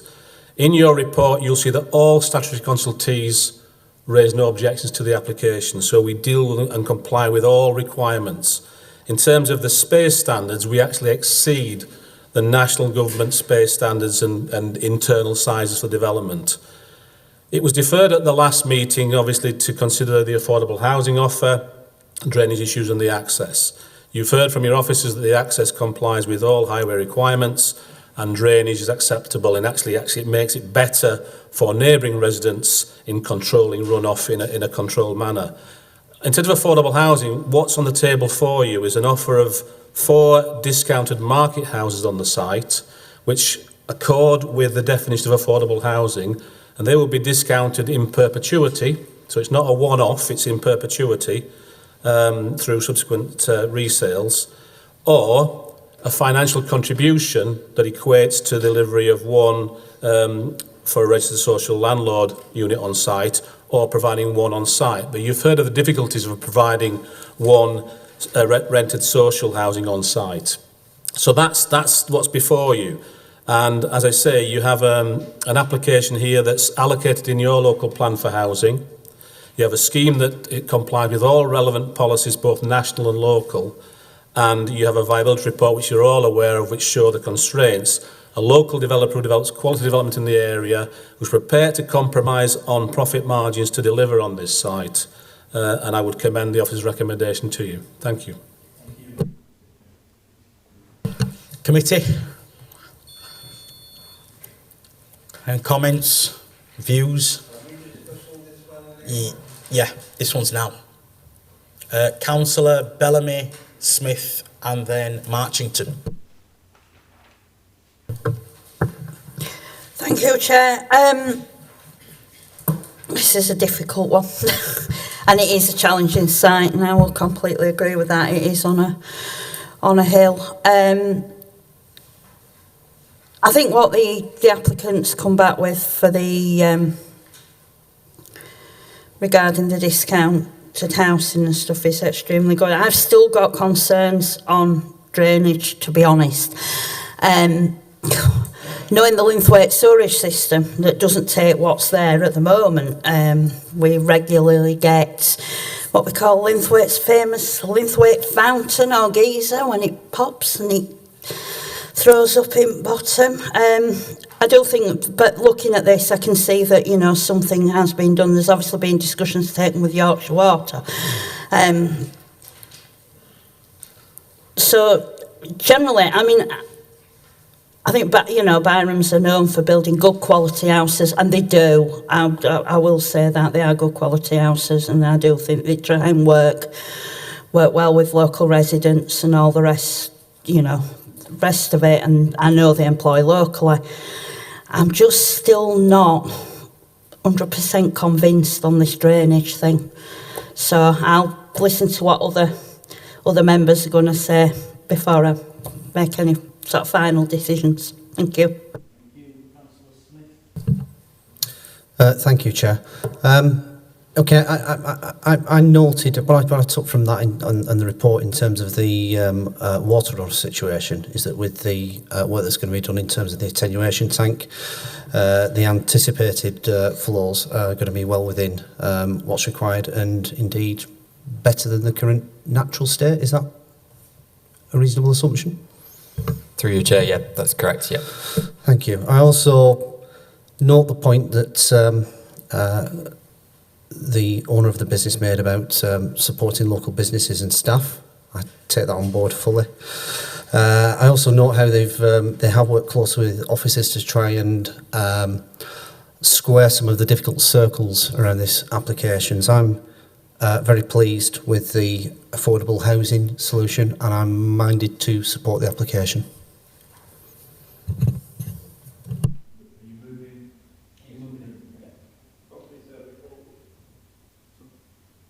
Yeah, sorry, just for clarity, I think Councillor Smith's moving officer recommendation. Is that I am correct? indeed, yeah. Thank you. Yeah, I think. Sorry. Yeah, I think we can appreciate the conversations that have gone on with the developer and appreciate the statement that Mr Byram's made about and actually getting on with it. Yeah, again, the battle about whether this should have or should not be used in the first place is lost long ago. I think my concern is we've got the two options about the affordable element, whether it's the discounted market rate or whether we have a contribution for provision off-site. I think we had quite a substantial.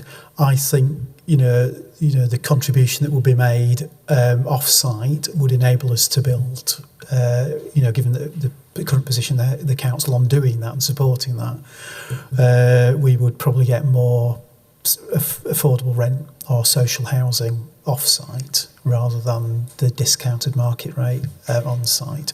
So perhaps whether we want to have that discussion in the open meeting or in the private meeting, I don't know. But I do appreciate what the developer, how the developer has taken on the need for social, for affordable housing on the site, and I think that is appreciated. And I appreciate the work that's been done on drainage as well. It's my continuum, as Councillor Bellamy says, it's a difficult site. A number of us expressed our concerns about that in principle, but again, that's not, it's not the developer's fault that we're in the position we are. Okay. Thank you. Councillor Homewood and then Councillor Uppal.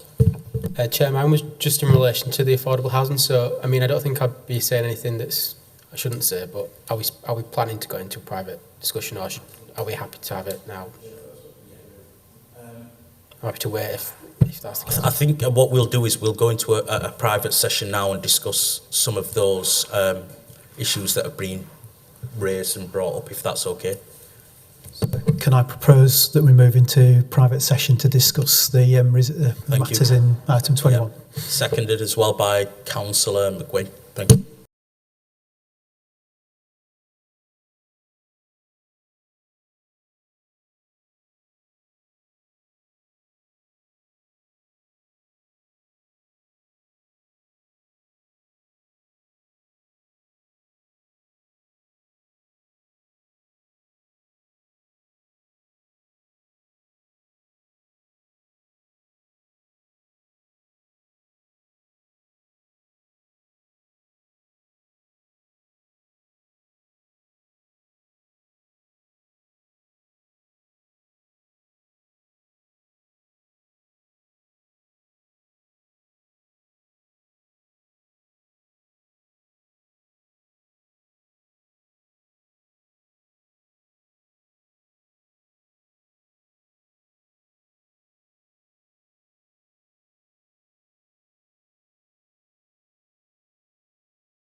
Thank you, everybody, and welcome back.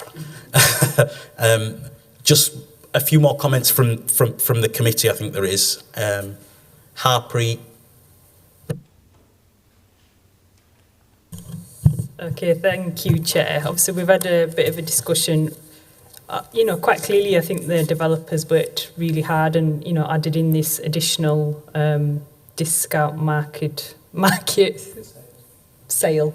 So, and I understand it's a very difficult topography, and obviously you're employing local builders and local people. So that's absolutely brilliant. I think there's a wider point for me around what we do around our affordable offer, really, and quite clearly where we do really have problems around social rent. And I think on a wider, I'll have to have a think before I make my final decision on this, but we do need to think about this a lot more, and that's something that I think as members we need to take back as well, about how we, going forward, look at the strategy around social housing and other 10-year splits, really, because what we don't want to see is that we're in a position later on, as colleagues have mentioned, where we don't have enough properties of different 10 years. So I'll leave it like that for now. Thanks.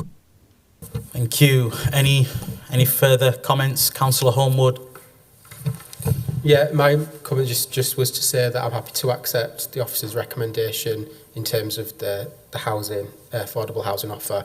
Similar to my colleague, I would just say that the feedback from myself is just to have a think about when we've got these offers from developers, sort of, what options do we have available in terms of off-site, and whether sometimes that is more appropriate or not. But I think in this case, we don't have those options available right now. So I think the better solution is to have the discounted options on site. So I'm happy to move the officer recommendation for the second it then, yeah. So we have a mover and seconder for officer's recommendation. Councillor Bellamy. Thank you, Chair. I've been looking at this, and I am really, really sort of pleased with the work that's come back from the applicant and the work that's been done with the council, and I'm pretty au fait with most of it, to be honest. Like I said, I have still got this nagging thing in my head about the drainage. I am happy to support this, and I hope at the later stage I don't regret it. I really do, because I just hope that everything to do with the drainage is really, really followed closely to make sure that it doesn't exacerbate the situations that we already have in that area. I've just spent, before the coronavirus thing, basically 3 weeks in Linthwaite, up to my knees in water. It didn't matter where I went, everybody were ringing that it was just absolutely running. I know we had unprecedented rain, we had a lot of it. And I know that, the drainage, and a lot of it's been sewerage that's been popping. So I just really hope I don't regret it. And I just want to make sure that everything on drainage, whether it be Yorkshire Water or whether it is followed, and it doesn't make that situation any worse than what it already is. So thank you. We have a mover and seconder. We'll move to the vote. All those in favour of the officer's recommendation to approve? Sorry, I can't see Councillor Bellamy. Is that? That's right. Yeah. 6, that's 7, 4. Against? None. Abstentions? 1 abstention. 2, I think it was. Sorry, I do apologise. Was, I think, Andrew? Yeah. 2 abstentions. Yeah. Thank you, and that's approved. That concludes our meeting for today. Thank you very much for all your comments and your attendance.